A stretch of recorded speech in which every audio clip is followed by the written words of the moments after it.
we're not just Hispanic because we're also women, we're gay, we're parents, we're everything in the same way. So you start adding dimensions and filters, and that helps. And that helps a lot. This week's episode, we're calling What Can Hispanic Market Advertising Teach Us All About Our Craft? And the way that we landed on this topic for the episode was that actually we started out thinking that it was going to be an episode about cross-cultural marketing, which is obviously so topical right now. And my guest, who I'm going to introduce you to in a second, comes from a background in Hispanic market advertising. And in the course of speaking about her background, she began to relate to me how she had come to this country 27 years ago from Mexico City as an advertising professional already, but then, making her way in the U.S. market, doing Hispanic market advertising. And as she began to relate to me all of the details of the journey that she's made doing that, I thought, this is crazy. I know nothing about this. I'm a professional working in advertising. I've, of course, used Hispanic market advertising partners all through my career, but I really didn't know the details of the space at all. And so I asked her, hey, could we just do an episode on, kind of your history in Hispanic market advertising? And that's how we arrived at this episode today, because what I learned was we're going to all learn a great deal that we can apply to cross-cultural marketing from hearing what my guest, Angelica Garcia, has experienced as she has really made the journey through the course of the evolution of Hispanic market advertising in this country. So, Angelica Garcia, welcome. Thank you, Matt. I should have mentioned that you are the VP of Strategy and Planning at ACENTO, which is a terrific cross-cultural marketing agency. And it's a pleasure to have you on the show. Thank you, Matt. My pleasure is mine. I suppose we should start. I always like to get into a little bit of, what do you do? Tell me a little bit about what the VP of Planning and Strategy at ACENTO does every day. So as VP of Strategy, and then you say VP of Strategy and many, many other roles in strategy, I get involved in everything. I have the pleasure of guiding the strategic thinking from all the accounts for ACENTO as a brand also, and finding the best way to connect our clients with all diverse audiences and deliver the growth they're looking for, right? So it is an exciting position. And, I should also say that I wanted to have an opportunity to welcome our Spanish-speaking guests, if you do that for me. Yes, hola a todos, bienvenidos. Es un placer estar aquí con Matt, virtualmente, aunque sea, en su podcast Listen In, platicando sobre mi trayectoria en este país. It's a great honor to have someone as eloquent as you do that for me, so thank you. And what is your favorite part of that? I mean, it sounds like you do wear a lot of hats, so what are some of your favorite things that you get to do? My favorite things is that one of the things I love the most is that not 2 days are the same. I learn new things every day, even if it's an old account or a new account or a new business pitch.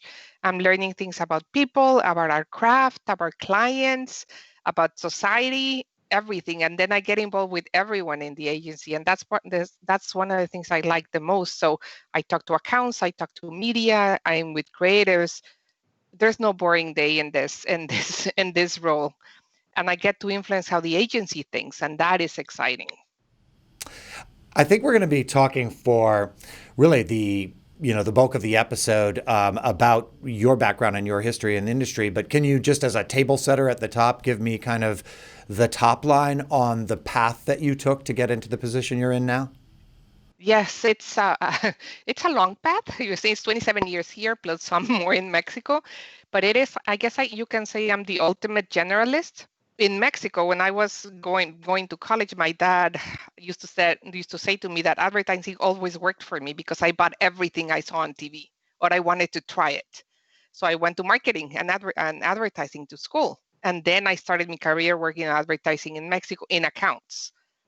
Then I went to marketing to the client, moved to the US some years forward, started in accounts, moved to media and media applying, and then to strategy. So I've been around all the disciplines in marketing and advertising. Is it a comparable sized industry in Mexico? Yes, it is. It's big. Obviously, there's the big difference in Mexico is that there's no segment agencies because there's no segment, right? It's only the general market. So you're only talking to the general market. The segments are different. You don't have Hispanic agencies or African American agencies. Got it. You only have agencies. Yeah. Yeah, yeah. So let's get into that. What is the 27 years that you've had now in the U.S. Developing a much more different model of Hispanic market advertising first, and then ultimately cross-cultural advertising with ACENTO. Have you found that the first gave you experiences that informed, where we are today and things that all of us could benefit by learning about how to be culturally sensitive and aware of the differences between markets? I think so, because one of the things I didn't know, obviously, because I didn't know any different coming from Mexico, from the advertising industry and marketing into Mexico. I came here really with, I thought my strength was the language. So I went into Hispanic advertising first. I said, okay, that's where I'm strong. So let's do this. But then I did not know that the market would be different. So I really had to pay attention to a lot of the things, or how we say things, how we do things. So a lot of empathy, a lot of sensitivity and sensibility, because for me, I was talking to the general market in Mexico. I wasn't talking to a segment. I had to learn that here. So I had the basics, but I had to learn that So it shifted your frame of reference essentially. completely. Yeah, which is Completely. something that's kind of happening for all of us now. Yeah. What about ACENTO? Tell me a little bit more about your agency itself and what's special about it. So one of the big things, Acento is over 30 years in the market and talking to Hispanics. Again, like you said, it's an evolution now. So we're in cross-cultural marketing now. So Acento has those deep roots in Hispanic advertising, which makes us especially adept at looking at the market in that cross-cultural way. We want to help brands matter for diverse audiences, for any audience, in a time especially where consumer indifference is so prevalent. So we like to say that our mission is to defeat indifference, because when we believe that when you care about something, it matters to you, and then you make the choice, right? Because a lot of decisions right now are made, we call the system one, system two way of thinking. They're just immediate. You go and reach out for that for that bottle of soda or that chewing gum, but you're not thinking. But if you care about the brand, then you're choosing the brand consciously. So that's kind of what we're trying to do here. Yeah, that's a great mission. I love it. I got it right away. Um, what do you mean when you say Hispanic market advertising? I'm sorry, I must admit, for my ignorance, I know that there are many Spanish-speaking cultures in the United States now. So when you say Hispanic market advertising, what does that mean inside of your trade? So Hispanic market, as you just said, it's super complex. You're talking about a term that covers 20 countries of origin, and now it also includes U.S. born, foreign born, generations, language abilities. It's super complex. So Hispanic market as a catch-all is someone that targets this specific market, which we do have a lot of commonalities, right? But it's many countries in one. So there's a lot of nuances also in the market. Yeah, and then are there times when you are making marketing that is specifically targeted at Mexican Americans or at a specific generation of Latinos in this country?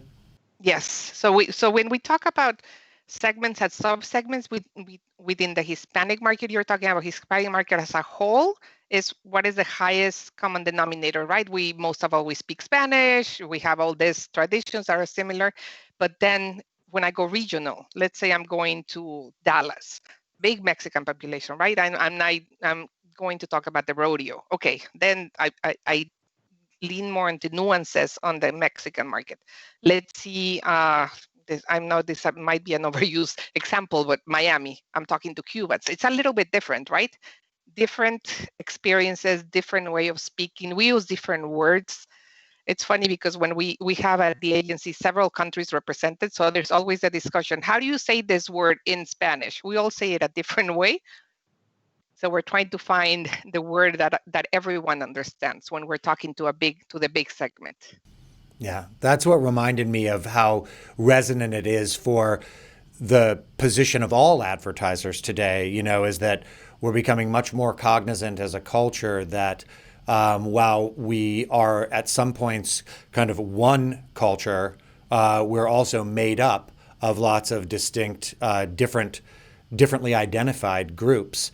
And so it struck me that in your experience, you've already had a number of years of experience of kind of doing both things at once, being able to speak to a broad, more general market, and then also being ready to attend to all of the individual nuances of individual segments. Yeah.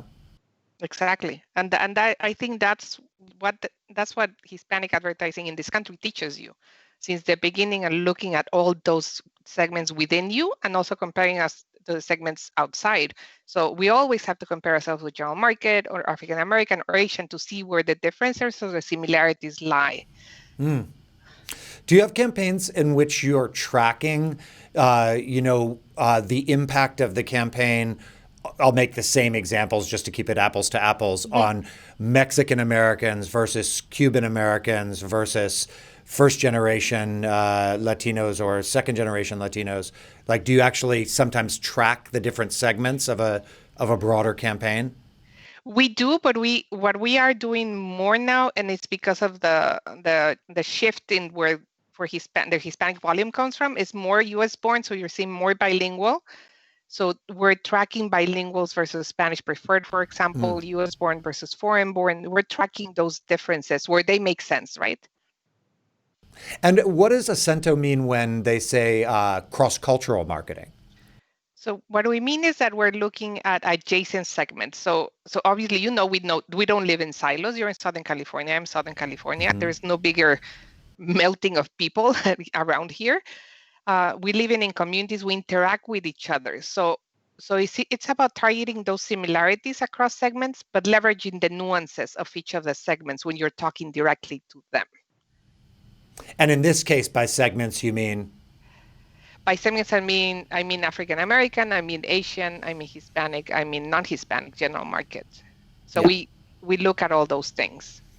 So applying the lessons that you've learned inside of the earlier Hispanic market experience, but now broadening it to deal with all of the different segments within general market United States advertising. Exactly, yes. Cool. And then the last question I wanted to ask you, that's kind of our topical glossary section, was I've heard the term total market bandied about, and I wondered what that means to you. So total market came about several years ago, and there were a lot of good intentions behind it. So there was a way to look at all the diversity on the market. But what had happened is that ended up being trying to find the common denominator, but looking at it from a general market lens. So let's find what we all agree with. Well, general market thinks this. Do we all agree to that? So it was just it just Got it. Yeah, it just washed out a lot of the nuances. It didn't put the segments in equal footing. I guess that's the right way of putting it. I get it. Yeah, it's interesting. I had an assignment, boy, it must have been a couple of years ago now, but a really interesting assignment where one of our larger clients determined that they wanted to make some advertising that was specifically targeted at Black female business owners because their product was very popular in that segment. And previously, they had basically been making advertising that was designed to more or less offend no one, but it wasn't made to activate someone who's a believer and a fan, So that's the difference that you're talking about, right? That's it. That's perfectly put. Yes, that's it. Yeah. That's why I didn't like the total market, because it just made everything blah. Yeah. Do you think it's talking to anyone? Is it moving out of vogue in general from your perspective? Yes. Okay. Yes, it is. Yeah. All right. Well, I'm going to take the audience of our show with me on the journey that I kind of went on with you before when we chatted, which is take me back, 27 years to Mexico City, and starting your career in marketing and advertising. You told us a little bit at the top, but what was that really like? I think I can consider myself very lucky, because in Mexico, as I don't know if you know a lot about marketing and advertising in Mexico, but it's a very sexist, male-dominated environment, especially in the workforce, especially in marketing advertising. And But do you know if it still yes, is today, by the way? it has changed a little bit, but I don't think they're as far ahead as they should be. It's not as if we don't struggle with it to some degree as well Exactly. in the United States. I know, Yeah. we've been playing a part at Eisenberg in the 3% conference now for a number of years, and that's exactly what it's been designed to address. Yeah, it is. Well, we have the machismo here, which actually is a definition of Hispanic. So even that in the workforce is super prevalent. But I was super lucky because I started at the only agency in Mexico that have female CEO. So that changed everything. I was able to learn, I was able to thrive because of my work, not my gender. So I was respected. I was able to move. I moved to the client side, which is what is the same thing. I never felt gender discrimination. So I can consider myself really lucky about that. But I did see how advertising perpetuated stereotypes, but I wasn't too aware at the time. I was aware when I came here, which was super important. It was eye-opening because obviously you're living in that bubble of everything that's happening. And once you step away is when you see the things. So I was working at Miss Clairol and all our models were blonde and 6 feet tall. There's very few Mexicans that are blonde and 6 feet tall. So so it was something that was eye-opening coming here. What about the tool set that and the skills that you developed to do advertising inside of Mexico? Did you find that a lot of them applied when you came to the United States? Yes, I think they did because the craft was the same in advertising in Mexico and here. It was just that the lens was different. Like I talk a lot about how the lens we see things. So I was working there in the general market, right? So everything I did was based on one way of looking at the target. It was women 30 plus, socioeconomic level AB, who wanted to feel confident about their looks. No, nothing else. There was no segments. So when I came here, I had that, but I had to learn how to talk to the Hispanics in this country. I was Let me wrong. ask. Yeah. Yes. I'm sorry to interrupt. I was going to No. ask you. It's the probably we could go back and count, but it's probably the 20th time that we've used the term Hispanic in the midst of this interview. I'm curious. Can you tell me where did the term Hispanic come from, and is it still used to describe that that segment of marketing now? We can take a little trip back in history. So the term Hispanic was actually coined by the US government in the 70s for the US Census because there was no way to classify the Hispanic population. So they created Hispanic as ethnicity and then the race. So you had two ways of doing it. And Hispanic, as we said, it covers 20 countries. But there's also more terms that are used. You have Hispanic, which is in the purest sense means Hispanoparlante, which means Spanish-speaking countries, and does not include Brazil in the purest sense. Latino, which is all Latin American countries and does not include Spain. And the newest one, which is Latinx.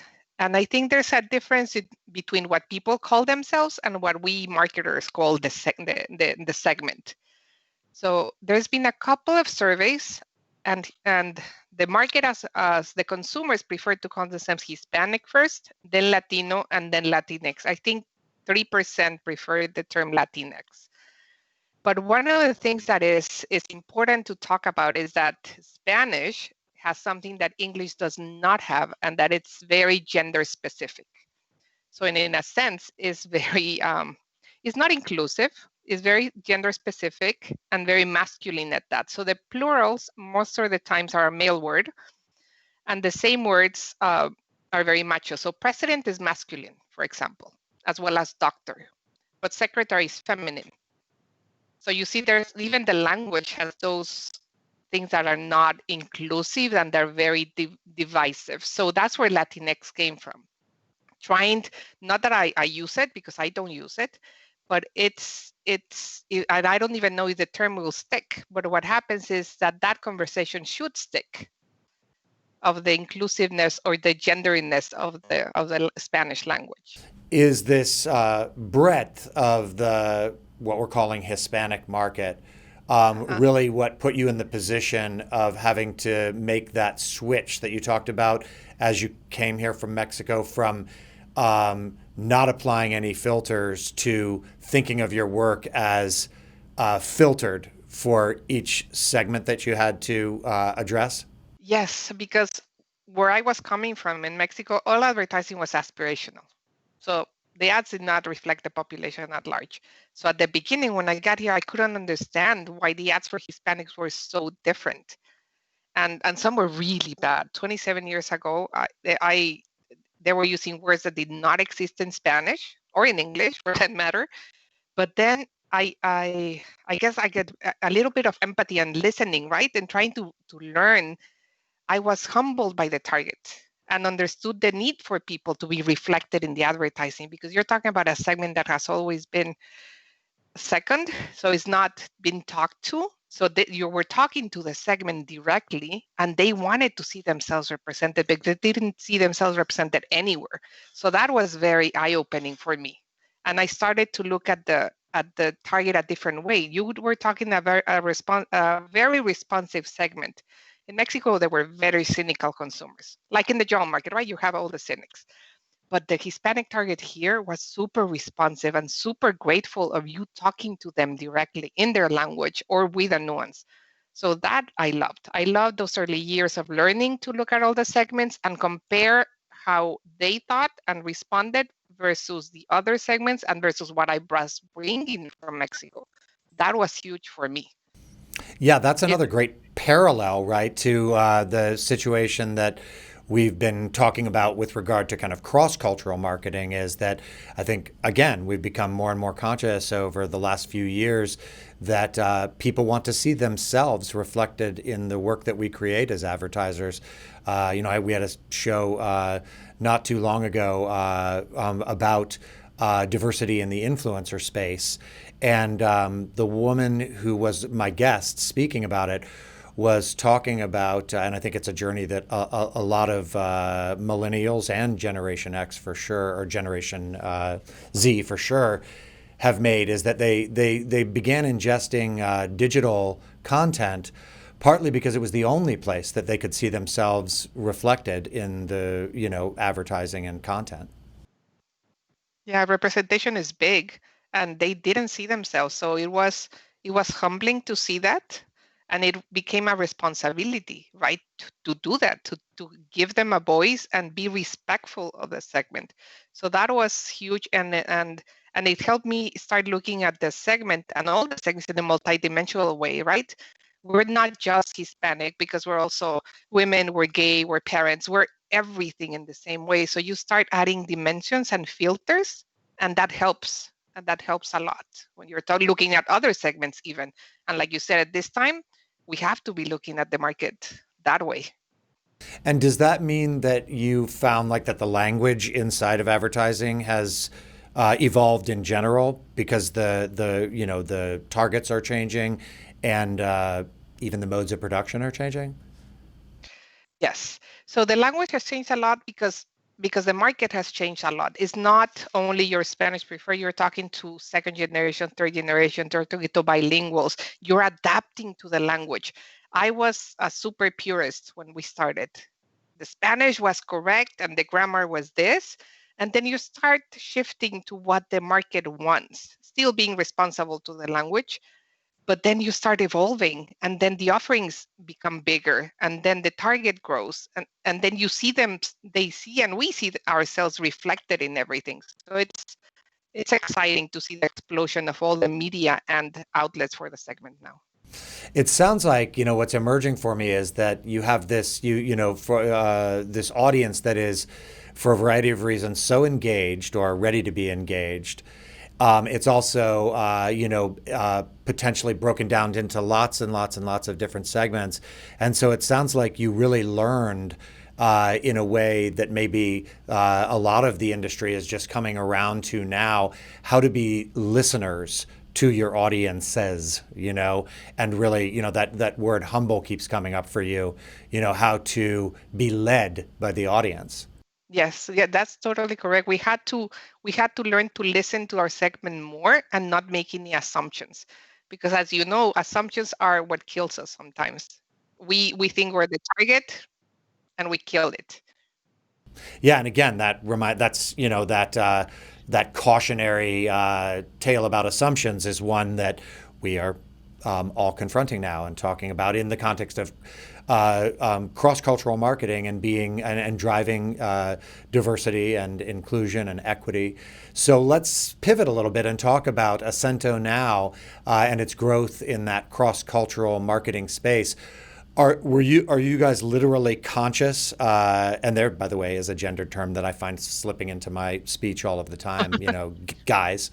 So do you find that ACENTO is conscious of applying some of these lessons that have come out of working on Hispanic market advertising to be at the leading edge of cross-cultural marketing? Yes, I think that was over our history that has been the learning, and right now the door is opened for all the segments and for speaking about cross-cultural. So that sensitivity to looking at the segments and to understanding the segments without any assumptions, like we were saying, that's what we're applying. The empathy that we need to bring when we look at people, the differences, the similarities, checking that bias. A lot of bias comes into play at the door, and looking with a clean slate. So when we look at other segments, we don't make any assumptions, like we didn't when we looked at Hispanic. So because of the different levels that you have, or the different nuances that we have, even in our markets, if I do an ad for a car, I am not assuming I am the buyer of a car. I'm trying to find who's the right person and who's the segment, what are they feeling, what's their origin, and then I compare to the other segments and what are the difference, and that's where we find the cross-cultural. So what do you see as the challenges? Has ACENTO made a focus of their efforts staffing across a really diverse group of people? Like, do you have a lot of people on staff who come from a variety of ethnic backgrounds now? We are starting to. So this has been an evolution for us, and this lens of looking at cross-cultural has made us look inward. So we're not just talking the talk. We are looking at how we staff and how we bring perspectives. And even if we don't have that staff in-house, we have partners that help us, right? Sometimes as a small agency, you cannot have all that staffing. But then you have trusted partners that you can look at and tell them, okay, this is what we're thinking. Let's get together. What's your perspective? What are the things that we need to look at? So we bring people to help us because we don't assume we know those things. That's really smart. I mean, have you found either within your own work at ACENTO or when you partner with other agencies, have you found that agencies can effectively address a certain segment if they don't have that segment on their staff? Yes, that's a really good question, because it means that you don't have that sensitivity ingrained in your agency. So I'm not saying that you need to be Hispanic to target to understand Hispanics, but you do have to look at those segments in equal footing and have the empathy and the humility to know that you're not the target. Because when you don't have all those voices and when you don't have that sensitivity and that insight, then and you try to talk to the segment, you miss the mark and you end up talking at them, not to them. Does that make sense? So it does make sense, totally. And it reminded me of something that you said to me before, which is you talked about the idea of accepting that it's okay that you don't know certain things, and accepting what you don't know and starting from there. Yeah. So yes, because I think that's one of the things that guys are thinking, is that we as humans don't know everything. If not, our heads will explode. And if we think we're the smartest in the room, then we're in trouble. You have to be humble to accept what we don't know and keep learning, be open to ideas. So that's how we approach each project. We try to learn as much as we can, talk to others, read, do research, bounce ideas off each other. And tell me about how ACENTO thinks about partnering, because I feel like there's a certain instinct in America, that is related to doing things on your own, making your own way, being able to do it all yourself.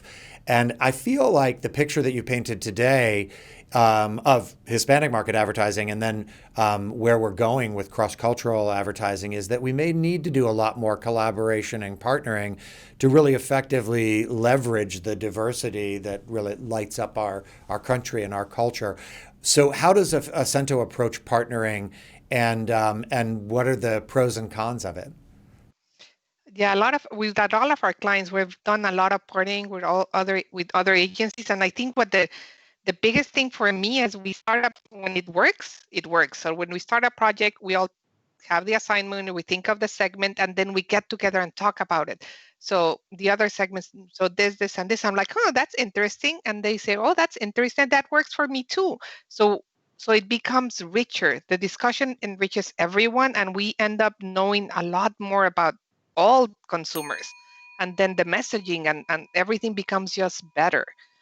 When it doesn't work is when it's driven by just one person that are not willing to learn about the others, but you just do the check mark. Oh yeah, I talked to them. They're okay with what I said. That's when it doesn't work. When you don't have the respect and you're not brought in with equal footing. Well, I am so excited to have learned so much from you about Hispanic market advertising, and I still think I bet you we have another show in us that's about ACENTO now and cross-cultural advertising. But I really thank you so much for helping me to understand the journey that you've been on, and I think all of the people that we have enjoying the show as well. Thank you for having me. This is great.